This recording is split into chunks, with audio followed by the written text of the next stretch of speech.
सुनते रहिए कहानियां दहशत की। रानीपुर स्टेशन पर ट्रेन 15 मिनट के लिए रुकी और फिर रवाना हुई तो मेरी मंजिल धीरे धीरे करीब आने लगी।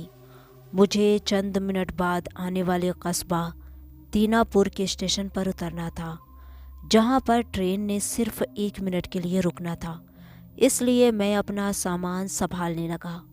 मैंने बर्थ से अपना कंबल लपेटकर बैग में डाला और बर्थ से उतरकर नीचे वाली सीट पर आ बैठा। रानीपुर के दरमियान एक छोटा सा जंगल था, जहां पर यह छोटा सा स्टेशन यानी कि कस्बा दीनापुर था। मुझे उस जगह अपने एक दोस्त जमींदार मुख्तार अली ने बुलाया था। साथ ही उसने कह दिया था कि मैं अपने नौकर को लेने भेज दूंगा। बहरहाल उस रात जब मैं 2:15 बजे के करीब रेलवे स्टेशन पर उतरा तो इस इलाके के बारे में मेरी मालूमात बिल्कुल ज़ीरो थी। मेरा ख्याल था कि वहाँ पर मुख्तार अली का भेजा हुआ नौकर मौजूद होगा, लेकिन वहाँ कोई नहीं था। ट्रेन से 2-3 और मुसाफिर उतरे थे जो अलग अलग सिमतों में चले गए। मैं भी अपना बैग उठाए स्टेशन से बाहर आ गया। सर्दी बहुत ज़्यादा थी और मैंने गर्म सूट पहना हुआ था। स्टेशन से बाहर तारीकी और सन्नाटे का राज था। मैंने नहर की तरफ जाने वाले रास्ते पर चलना शुरू कर दिया। सितारों की और चाँद की धीमी रोशनी में मैं नहर के करीब से गुजरती हुई सड़क तक तो पहुंच गया, लेकिन मुझे अब नहर के साथ साथ सड़क पर चलना था और सड़क पर बहुत ज़्यादा अंधेरा था, क्योंकि सड़क के दोनों तरफ घने दरख्त थे और उनकी लंबी लंबी शाखें सड़क पर झुकी हुई थीं, जिसके कारण आसमान नज़र नहीं आ रहा था। तारीकी में हाथ को हाथ भी सुझाई नहीं दे रहा था और दूर दूर तक किसी आबादी का नामो निशान तक नहीं था। मुझे अपने दोस्त पर गुस्सा आने लगा, जिसने मुझे लेने के लिए किसी को भी नहीं भेजा। सड़क भी कच्ची थी और उसमें जा बचा गड्ढे मालूम हो रहे थे। मैं एहतियात से कदम उठाए आगे बढ़ रहा था, तभी बाएं जानिब की झाड़ियों से अजीब सा शोर उठा, जैसे कोई परिंदा फड़फड़ा रहा हो।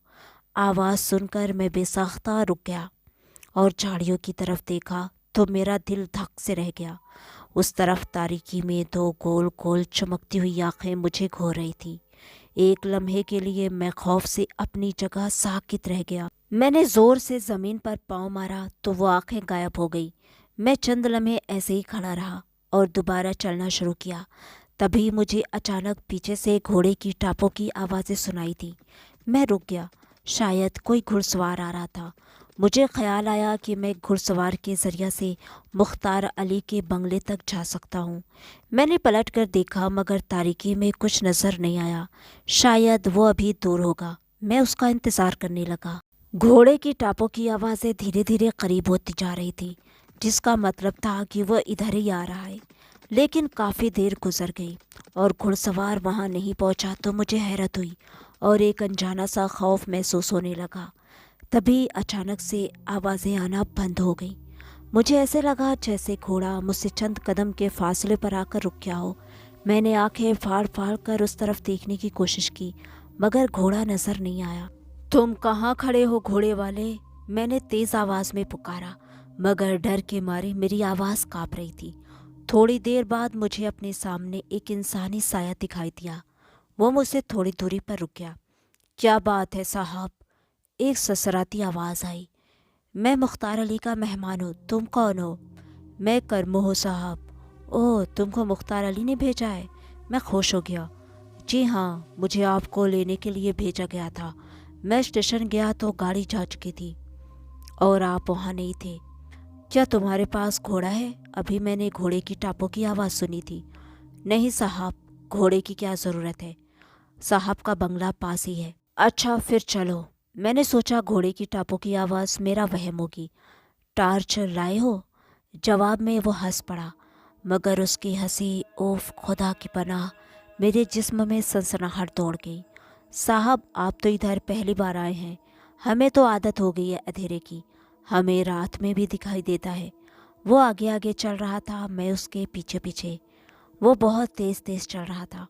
करमो, रुको, अंधेरा बहुत ज़्यादा है, मुझे नज़र नहीं आ रहा। साहब, मेरा हाथ पकड़ ले।